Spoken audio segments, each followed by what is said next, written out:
So joining me on the marked out hotline, I guess it's a hotline, we got Mike Magnum. Mike, how are you, bud? Good, man. Good. Thanks for having me. This is so cool. Mike and I, we go way, but we go back about 12 years now, right? Oh yeah, I think so. Yeah. I mean, I'm like, I think 13 years in the business, so yeah, 12 probably. Yeah, yeah. And what were your first memories of professional wrestling? Oh man. Well, first wrestling like memory I have ever in my life would be just like a random one of just walking into my kitchen as a kid and seeing my dad just flipping through channels, and yeah, you had, I forget who it was, but he had like old school wrestling on, and he was like laughing at it, you know, kind of like, oh yeah, okay, this stuff, you know, the bad guy is getting beat up now, and then he'll come back, and then the good guy, he was trying to like, you know, have it all scouted, and I was intrigued by it because it was something that had my dad's attention. And then, you know, as I grew up a little bit, I had some cousins that lived out in Connecticut by the office in Stamford, and they were big fans. So then it kind of transferred over into that. But it kind of, believe it or not, the funny thing is that it really started with my dad kind of making fun of wrestling and trying to predict it. Right. Right. And you said Yeah. you don't remember, there wasn't a wrestler, male or female, that kind of sticks out in your memory as the first one that kind of drew you to it, or that, you know, that you were, I mean, even as a kid, just kind of scared of, or anything like that? Oh man, Triple H, dude. Triple I H. mean, he was my guy, bro. Like, but I didn't see him until later. Like when I went to it was May 8th, 2000. My dad took me to a Raw at the Nassau Coliseum. And it's crazy because how many matches I've had and things I've done, I remember that show, that whole card from beginning to end, but like I can't remember things I've done. You know what I mean? Now it's just that Right. it stuck out. It's just a blur. You know what I mean? It stuck out so heavily because it was like that was the night that I knew that I wanted to be a wrestler. We were in the vestibule at the Coliseum, and I see like maybe there was probably like, I was a little kid, so there was probably like 50 people, but to me it seemed like 1,000. And I'm like, man, all these people are here to see like their one favorite guy, like that one guy. And then when we actually got into the Coliseum, I was like, holy crap. You know, it was just unbelievable. And I was like, man, like something that could get people. I always loved magic before I liked wrestling. So I was like, man, anything that could, you know, suspend somebody's disbelief. Sure. And have them entertained like that.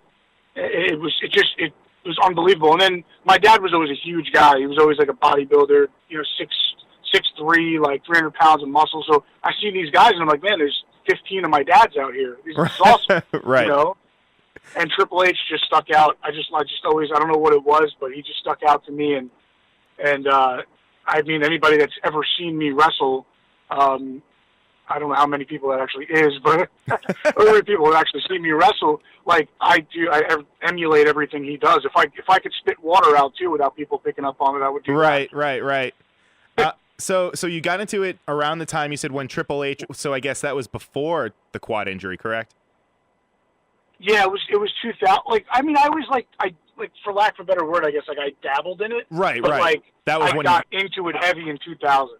Okay, so around that time, and you became a fan, and then how did you make the decision? I know you said that just watching it and being around it kind of drew you in, and that's when you knew that you wanted to become, you know, when you wanted to get into it and start training. I guess when and where did you first get your training from?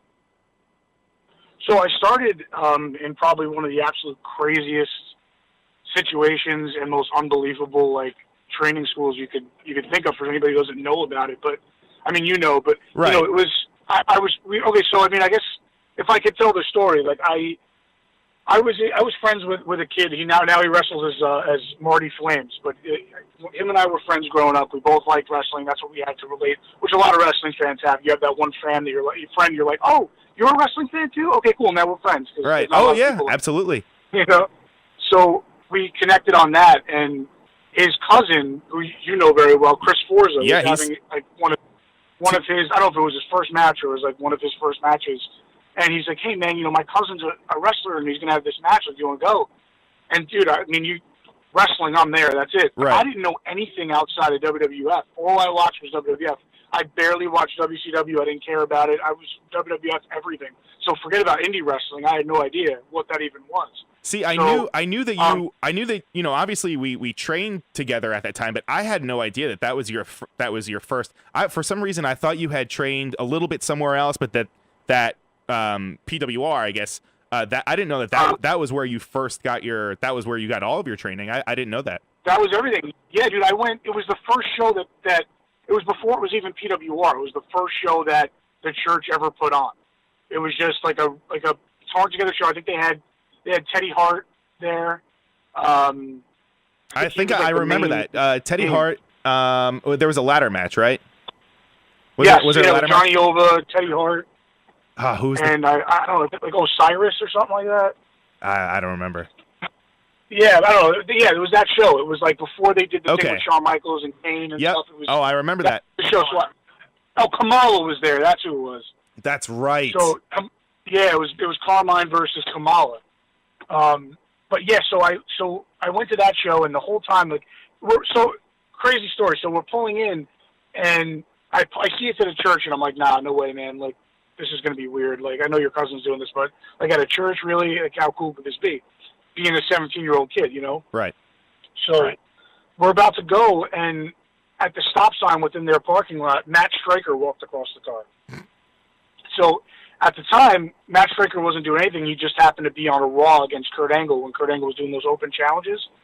And I was just kind of like, oh, wait, that guy was on Raw. Like, okay, wait, maybe this is legit. Let's go in. So it's just weird how, like, if he didn't walk past, like, I don't know, maybe he, like, got stuck at a red light and was late, or got into an accident and was late, and he's probably all ticked off. But, like, if it wasn't for him being there when he was, I would have never went inside and got started there. Right. He kind of legitimized it a little bit in your mind. Kind of. Right. Yeah. Exactly. Like, he brought the WWE into it, so I was like, okay, let's see what this is about. Right. So I went in, we watched the show, and I was ready. I was doing my research. Like, when you're in high school, you're looking at colleges to prepare yourself for your career. Sure. I wanted to be a wrestler, so I was looking at wrestling schools to prepare for my career. And I was ready to go to Killer Kowalski school because that's where Triple H trained, and I was all set to do that. My parents were going to help me because I wasn't going to college, so that was my tuition, you know what I mean?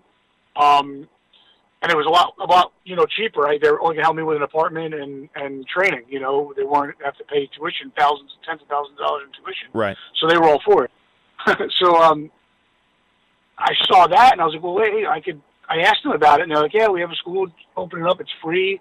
I'm like, okay, so I don't have to pay for anything. I could, do this for free. I can learn how to train to be a wrestler and all that stuff, and I don't have to go through all this, all the moving and everything else as a kid. Right. This is great.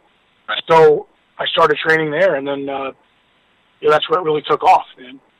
Honestly, I mean, that I look back, and that was a really good time in my mind too. I love every single time we had to put together the ring, tear down the ring, and we were setting it up on the oh gosh, what do you call it? The not the stage, but the stage. Yeah, the stage. Oh yeah, I guess the altar, because it was at a church, right? Altar. Yeah. Right. Yep. Yeah. It was every Sunday and Tuesday, and then when we did the shows, we had to walk it piece by piece, like a quarter mile from the. That's right. From the sanctuary to the gym. But everybody, it's so weird, dude. And I don't say this because I'm like very old school, like hard nosed kind of guy. But like when it comes to wrestling, but I loved that. Like everybody complained, I loved that. Me too. Like that was the best. Like I was like, man, I want to pay my dues. I expected, dude. I would read I read Hulk Hogan's book in high school, and like I'd read everybody's book, and like they said he broke his leg. They broke his leg to see if he was serious about it. I was expecting that. Like I was expecting to get tested every night. And look, it was great, and I got to know God through it, and it's really guided me to where everything that I'm doing now. But I mean, I was expecting it to be a lot harder than it was. I love paying my dues, Absolutely. Yeah, no, I'm right there with you. And so that was around what? That lasted till about 2008. It was 2009. 2009. 2009. I had the match with Abyss in 2009, and that was supposed to be at PWR before they closed down. So I started there in 2006, I think it was, and then they closed in 2009. Yeah. In 2009, and then but you did have the match with Abyss, correct? Yeah. So what happened was he was all set, paid, flight was paid, everything was ready for him to come in, and thank God Victory Pro Wrestling was running. I don't know if you know VPW. Yeah, I remember them. They were running. Yeah, they were running the same night.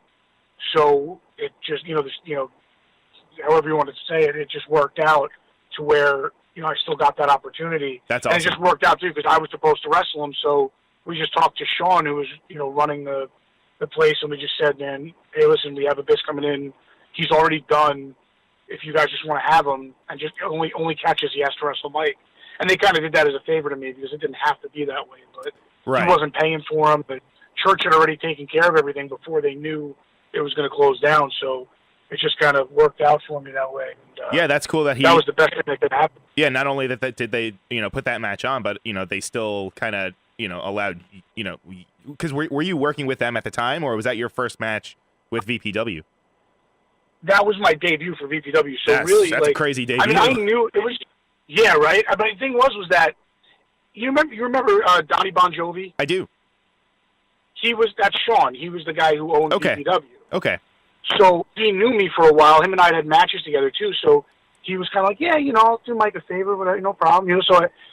But dude, like you just said, and it killed me from like that wrestling standpoint. I came in there working Abyss, getting chokeslammed the thumbtacks at the end. We put on a killer match, and then they were running shows every other week because they had Deer Park and they had Center Reach. We did the show in Center Reach, and then 2 weeks later we were in Deer Park. Dude, they had standing room only. And everybody was chanting, "We want thumbtacks" when the show started. So I'm like, man, I got heat right away. I'm starting off hot. This is a great way to start a new company. And they threw me in like a mixed tag team match with like 3 guys that I think like paid to be on the show. Right. And I was like, no. Yeah, that's not the way to do it. Dude, listen, if it wasn't me and I was watching this happen to somebody else, I would have fought just as hard. I've been like, no, man, what are you doing? This guy's got momentum. Bring him in hot. And they just crushed me, which really stung. But then, I mean, I just worked for him, right, for a while. And I see that you worked with Amazing Red, Jimmy Snuka, Adam Rose, Jay Lethal, and one of the names I see that is Johnny Gargano in an NXT tryout match. Yeah, it was actually we were both trying out. It was 2015 when it was actually, so the class, I mean, there were a lot of people, but the standouts were, so I was down there, and then it was Gargano, Ciampa, Biff Busick, who's now Uni Lorcan. Right. Oh man, Drew Gulak. Okay. Matt Riddle, and so that was when he had his first. Because I remember his name was always rumored for a while. I know he had his first tryout, and then he went off and did his own thing. So that's cool that you were there around the same time. That was that one. Right. That was that one. Yeah. It was crazy, Bo. I didn't realize at the time what I was doing. It's like, so I mean, to rewind a little bit, I was doing a lot of matches with WWE from 2012 to 15 when I got flown down there. But in 2013, I had met Biff for the first time. I don't know if you know. I'm sure you know Biff. I actually saw him wrestle. I went out. I was at PWG Bola 2014. I saw him wrestle. And that was actually my only live experience seeing him. But he's one of my favorites on NXT. Watching him. Dude, and I love him. Like, he's one of the greatest guys ever. I didn't know who he was. I had no, I never followed the indies. To me, everybody was equal. I wasn't like, oh my gosh, you know what I mean? I didn't know any of these guys. I was just trying to make it like everybody else. So I wasn't really watching like the other indie companies and promotions. I wanted to work for them. You know what I mean? I wasn't like watching and like oogling at these guys, you know? So when he was there, like I thought he would, when we all went there, I treated everyone like the same. I was just like, oh, like I thought he was just a guy trying to make it from, his hometown, which he was too, but everybody like was like gaga over all the indie stars, quote unquote, Right. And when I first met him, he'd worked 2 matches because we were uneven guys, and it's such a different ball game working in a WWE ring than anywhere else. A, for the size and the stiffness, but also like just even the lights, you get blown up so much faster.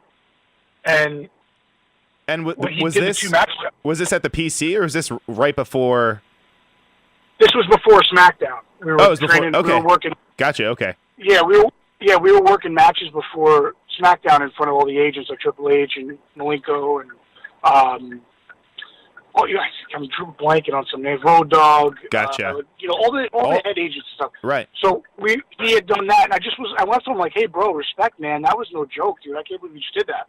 He was like, oh, thanks, dude. And then we just hit it off from there. Anytime we had extra spots together, we ate a catering together, talked, whatever, and we just kind of hit it off. And then it just turned out that we got flown down there all at the same time to have that tryout. But right before that, it was a SmackDown, and him and I finally got to work with each other.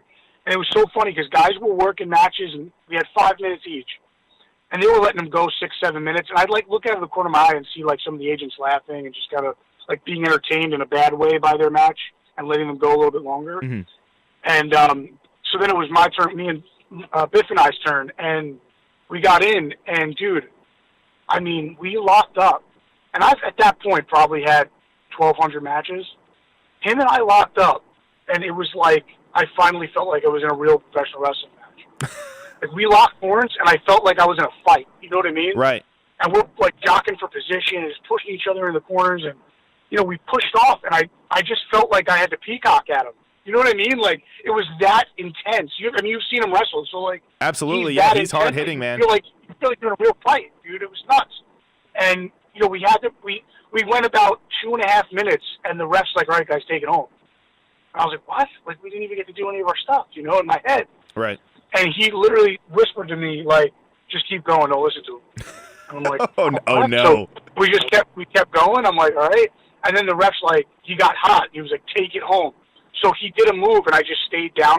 We had it over to where I was going to go over on him, and he did a move, and I just stayed down, and I heard him exhale out of anger. Right. And he said to me, he was like, dude, they were trying to get us to panic. He was like, they wanted to see what we were going to do. Because that was stuff I got warned about, but I didn't know when to pick it apart. Right. They test you a lot without, to see how you'll react in, really weird ways.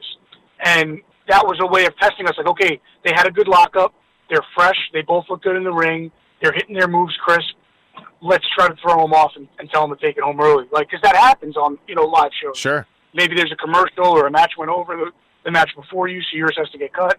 So they were testing us to see if we'd panic and what would happen. So that's why he told me just relax, stay calm, keep going. Right. And I just I didn't panic externally, but internally I had panicked and just laid down for the 3.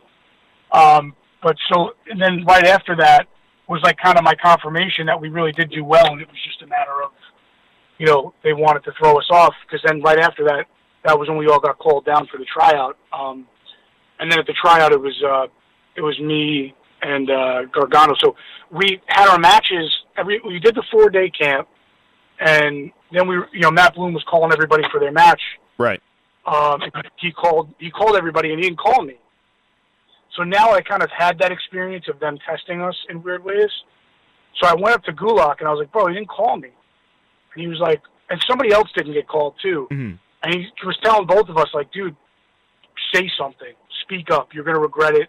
You don't want to come all this way, do all this, do all these crazy drills, get your butt kicked, and then get called, and then, finally have an opportunity to have a match, and then kick yourself that you didn't speak up, and that could be the reason why you don't get signed. Sure. So I was like, all right, yeah, they're messing with me again. So William Regal and I had a lot of interaction from the years doing extra stuff and then being there. So I went up to him. I just said, hey, sir, I'm so sorry. I don't want to, listen, if it was a time thing, I understand, but I didn't get called for a match, and I'd really like to have one. And he was like, oh, that's so weird. I don't know why. That's crazy. Let me go talk to Matt. He's the one that does that. And he walked away. A few minutes later, Matt Bloom, came up, and he looked a little annoyed. And he just kind of looked over my head and was like, you're working Gargano, and walked away. And I didn't know who he was either. So do you think that it was, do you think that it was a, wait, you said you didn't know who Gargano was at the time? Yeah, I had no idea. Oh, gotcha. I had no clue. So I was like, oh man. So I went up, I don't know if you know who Rex Lawless is. He works a lot with NYWC. I do, yeah. Yeah, he was there with us too. And I went up to him and I'm like, hey, and Rex was like, oh, you get to work with Gargano, man. And I'm like, hey, yeah, who is that? And he was like, what? And he's like, yeah, it's him, Johnny Gargano. And he explained it to me, and I was like, oh, okay, great. That's awesome. And I, went up and introduced myself, and, we went over our match. And, sure. And it was really good. It was really, it was a really good match. We really, for the 6 minutes that we had, it was awesome. And now, just to kind of rewind a little bit, how exactly did you get your tryout or kind of your extra work initially? So, yeah, what was really cool was that, so I'm a pain in the butt. When I really, when I want something, I don't stop. So I I found out. So here's how I did it. I was at an NYWC show, I think it was, and I overheard a guy talking about it. He had just recently been an extra, and he's like, yeah, I was back and forth with her and blah blah blah. And I was like, oh yeah, that's right. Like I kind of just snaked into the conversation. And I was like, yeah, I was talking to her too, and she never got back to me. I can't remember her name though, and he told me her name, and I had that he was speaking with, and I had a cousin that worked in Stamford and across the street at their warehouse as a security guard. And he had told me that everybody's email address there is their name, first name, period, last name at WWEcorp.com. So I was like, oh, cool. So I just got her name, and then I just typed in her first name, period, last name at WWEcorp.com, and I sent my quote-unquote, like, wrestling resume to her. Right. And she was like, oh, it was just, God just had it work out, man, because she was like, oh, I had no idea about this. She goes, yeah, the WWE recruit site's not working right now. I'm so sorry. You could just send it directly to me.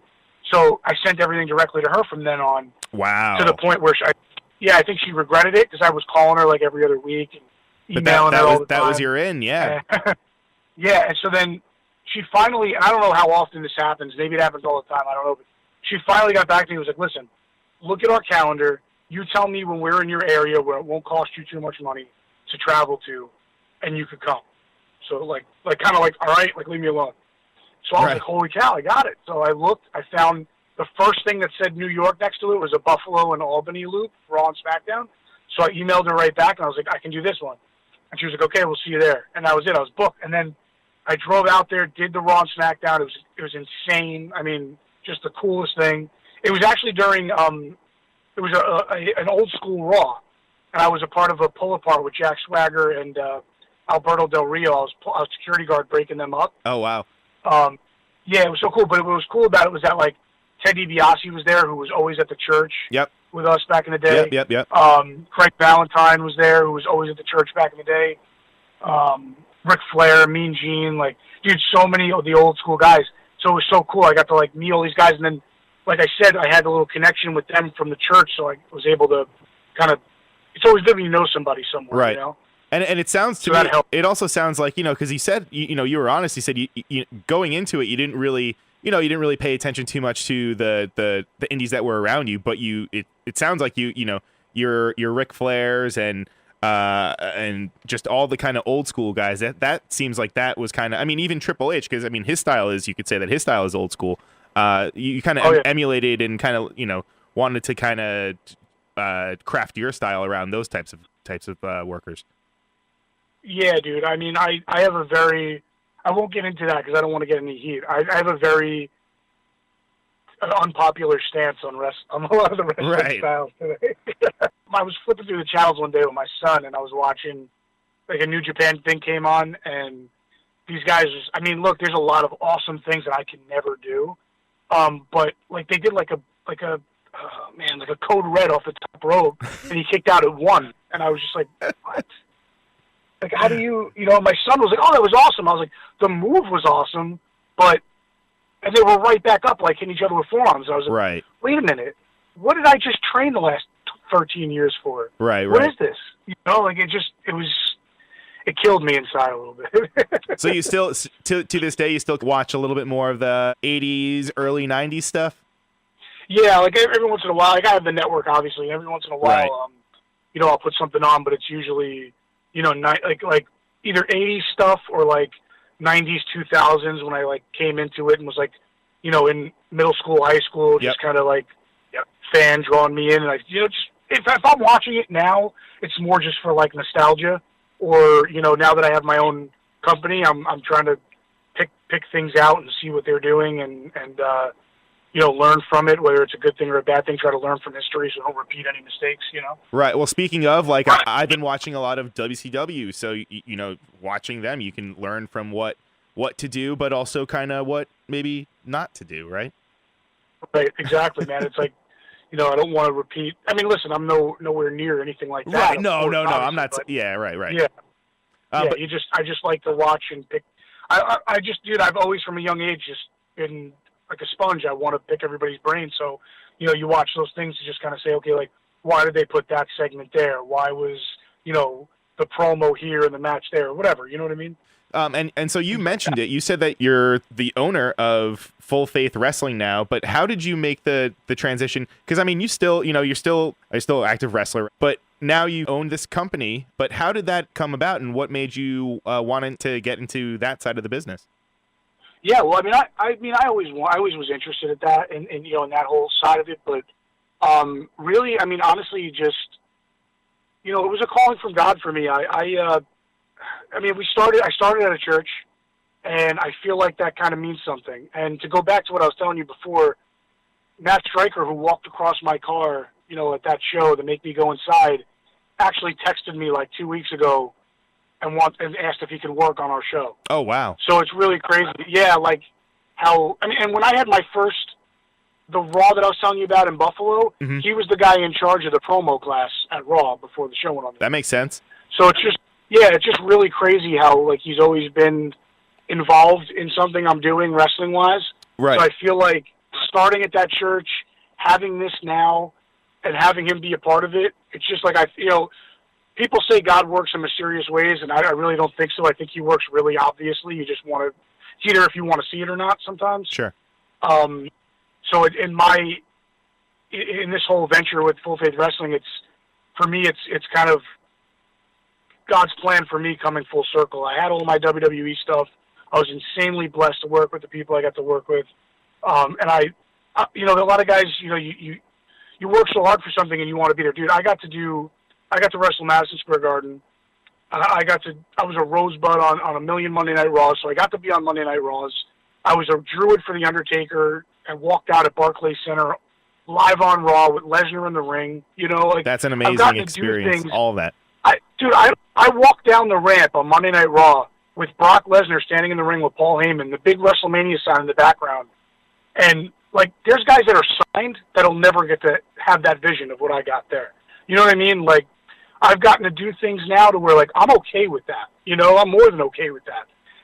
It would have been great to headline WrestleMania and be the champion and but then on the other side, it's like, yeah, and beat the heck out of my body and have no home with it. I have 2 beautiful kids. I have an incredible, beautiful wife.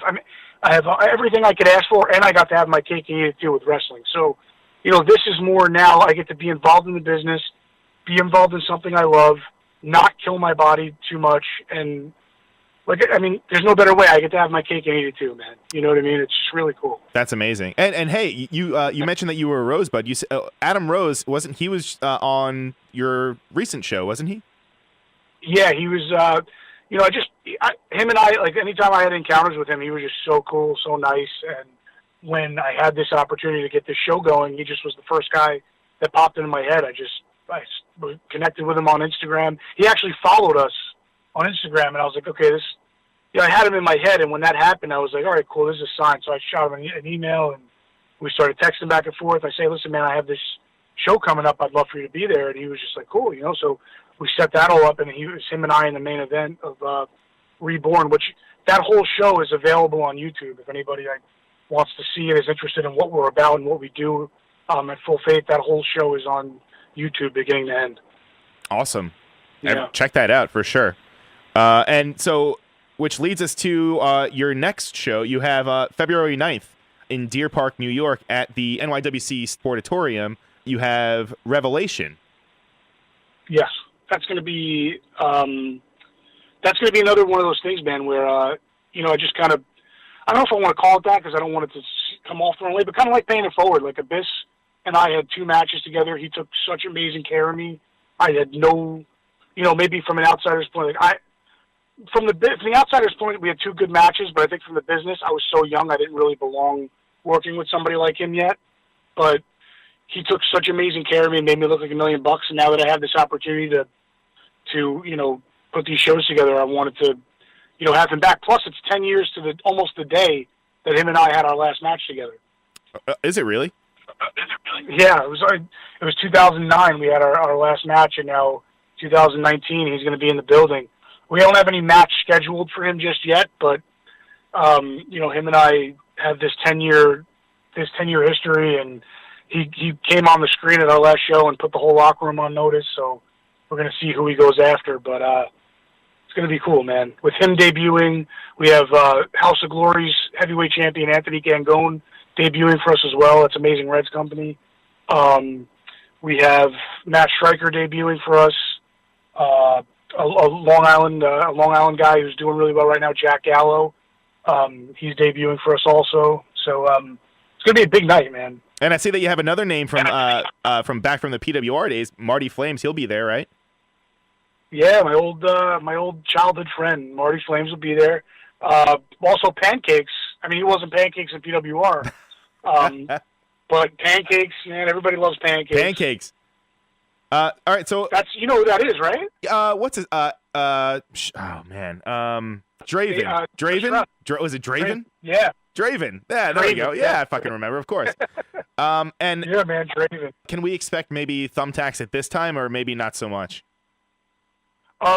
Well, I mean, with Abyss, you never really know, right? But he just did come off the Monsters Ball match. That's true. At their homecoming pay-per-view. But listen, man, with Abyss, you never know. I mean, look, I'm going to be in the building with him, but I don't know who he's going to come after, man. Him and I haven't really spoken about anything like that yet. He's an old school guy. We'll kind of see what happens when he gets there. He might want to come after a couple guys, dude. I don't know. I mean, we got Rex Lawless, who we were talking about before. He's going to be there, and he's a monster, man. He's a big dude. Those of you who know him, I got Absolute Alden, another beast of a worker. Brother Greatness, who's like a come up guy who's doing amazing things right now too. No, it's just stacked. Yeah, that's great. Pretty stacked roster. NYWC Sportatorium. I mean, it's an awesome venue for professional wrestling. Yeah, and you would never know. I mean, a lot of people it's hard to find, but when you pull in, you're like, man, I might come here to get my car fixed. But then when you go inside, it's like a makeshift wrestling arena. It's amazing, and they do such a great job there, and they were a great host for us last time. But just if I can, it's anybody who's local or in the area that wants to come. It's Saturday, February 9th. Tickets are on sale right now on Eventbrite. You just got to search Revelation, and they'll come right up. They're only $15, and we're a licensed nonprofit, so any money that comes in, it's going right back into our ministry. And we work with a ton of different community outreaches on Long Island. We work with Clean Slate Living, who's a not-for-profit that goes into schools and just talks about anti-bullying and self-esteem and self-worth. We work with a lot of different community outreaches, so it's not like a lot of other companies, man. This money's going right back into the community, and we work with local churches as well. And it's going to be at NYWC Sportatorium, 435 Brook Avenue, Deer Park. Well, Mike, thank you for coming on, and thanks for chatting some wrestling, man. No, man, this was awesome. Anytime. Thank you. Before you go, are there any other plugs or anything else that you want to get out there? Oh, thanks, man. Yeah, we're on Instagram, Full Faith Wrestling 1, Facebook, Full Faith Wrestling, Twitter, FFW Faithful, and www.fullfaithwrestling.com. And again, tickets are on sale for our next show is on Eventbrite. You can just search Revelation. If you like what you heard and you want to just donate, we are a nonprofit. We have a GoFundMe page up. It's GoFundMe.com/FFWrestling. And this was really cool, and I just really appreciate the time to be able to talk to you. It's been however long, too long. Yeah, it's been a while, man. Yeah, man, and I'm just really grateful for the opportunity. Check it all out at fullfaithwrestling.com. Definitely, yeah, absolutely. All right, well, thanks again, Mike, for coming on. Good luck, have fun, and talk to you soon. Thanks, man. Thanks, Mike.